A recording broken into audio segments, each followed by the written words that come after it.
पुराने जमाने की बात है। एक ताजिर था जो शहर से दूर एक गांव में रहता था।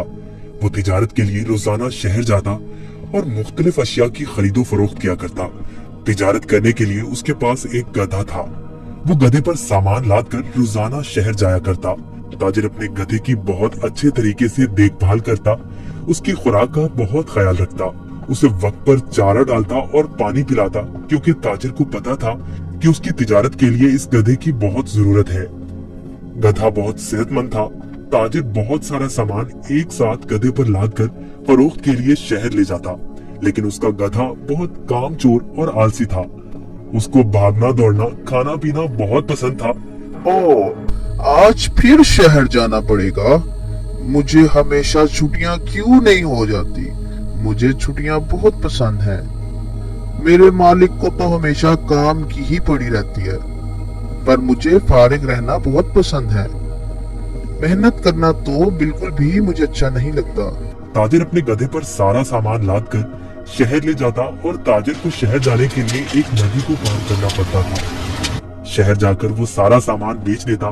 ताजिर को हर रोज बाजार की मांग के मुताबिक अशिया की तिजारत करनी पड़ती थी। कभी कपास तो कभी नमक, कभी सब्जियां तो कभी फल। ताजिर को पता लगा कि बाजार में नमक की मांग बहुत बढ़ गई है। ठीक है, मैं बहुत जल्दी नमक लेकर आ जाऊंगा। उसने अपने गधे पर 4 बोरियां नमक की लादी और उसको मालूम हो गया कि 4 बोरियों का वजन काफी ज्यादा है।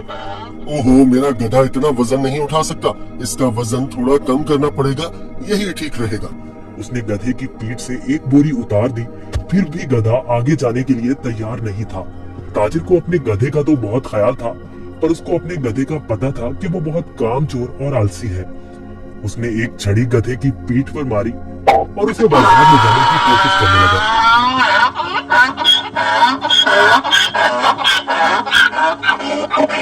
चलो, मुझे पता है तुम बहुत आलसी हो। तुम्हें शहर जाना बहुत जरूरी है, क्योंकि बाजार में इस वक्त नमक की बहुत मांग है।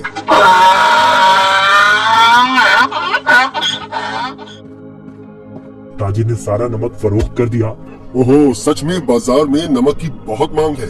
ताजिर ने फिर रोज की तरह शहर में नमक फरोख्त करना शुरू कर दिया।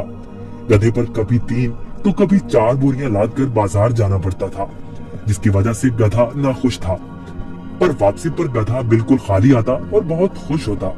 रोज की तरह ताजिर ने फिर से 4 बोरी गधे की पीठ पर लादी और शहर की तरफ निकल पड़ा। जब वो नदी के पास पहुंचा तो उसे पानी ज्यादा नजर आया। हमें बहुत ध्यान से आहिस्ता आहिस्ता चलना होगा, ताकि हम पानी में कहीं गिर न जाएं। जैसे ही उन्होंने आधी नदी पार की, अचानक गधे का पांव एक बड़े पत्थर से लगा और गधा फिसल गया और पानी में बैठ गया। ओहो, तुमने ये क्या किया? बोरियां तो अभी भी मेरी पीठ पर हैं, लेकिन मुझे इतना वजन महसूस नहीं हो रहा। ये एक जादुई नदी है।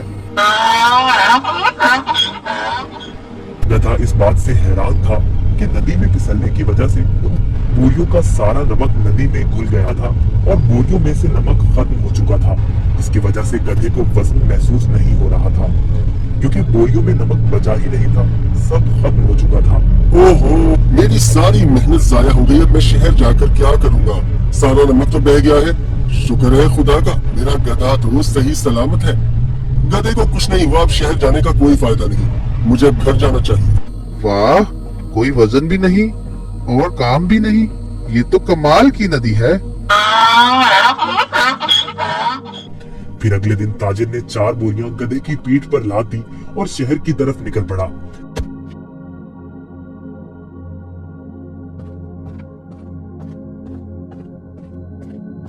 आहा, कल का दिन कितना अच्छा था। कोई काम भी नहीं करना पड़ा था। आज मुझे फिर काम करना पड़ रहा है। ठीक है, आज फिर से मैं आलसीपन दिखाता हूँ और अपना वजन कम करता हूँ। फिर तो मैं नदी से ही घर वापस जा सकता हूँ, कल की तरह। वो एक जादुई नदी है जो मेरा वजन कम कर देती है। वो कल की तरह आज भी मेरी मदद करेगी। ताजिर उस दिन गधे की चालाकी से बिल्कुल बेखबर था। रोज की तरह ताजिर अपने गधे के साथ इस नदी के पास पहुंचा तो गधा ताजिर से पहले ही इस नदी की तरफ जाने लगा। ताजिर ने उसे रोका।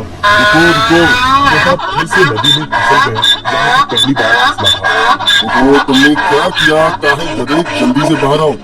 लेकिन बहुत देर हो चुकी थी। बोरियों का सारा नमक नदी में घुल गया। गधे को अब कोई वजन महसूस नहीं हो रहा था। वाह, ये हुई ना बात। कोई वजन भी नहीं और काम भी नहीं। ये दोबारा कैसे? जरा सोचता हूँ, ये जानबूझकर मेरे साथ कहीं चालाकी तो नहीं कर रहा। ओ काहिल गधे, मैंने तुम्हारा इतना ख्याल रखा और तुमने मेरे साथ क्या किया? इसे घर वापस ले जाता हूँ। मुझे पता है, अब देखो मैं तुम्हें कैसे सबक सिखाता हूँ। गधे ने सोचा, मैंने काम चोरी का ये अच्छा तरीका ढूंढा है, पर ताजिर का तो आज कुछ और ही जहन था। अगले रोज ताजिर ने गधे की पीठ पर 6 बोरियां रुई की लाद दी, लेकिन गधे को थोड़ा सा भी वजन महसूस न हुआ।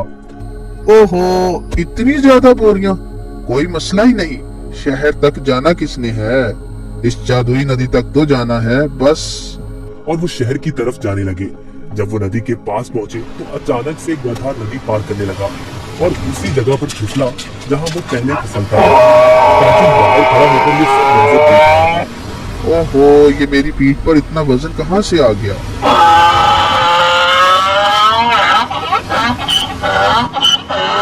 ताजिर बहुत समझदार आदमी था। उसको पता चल गया कि उसका गधा जानबूझकर ये सब उसके साथ कर रहा है।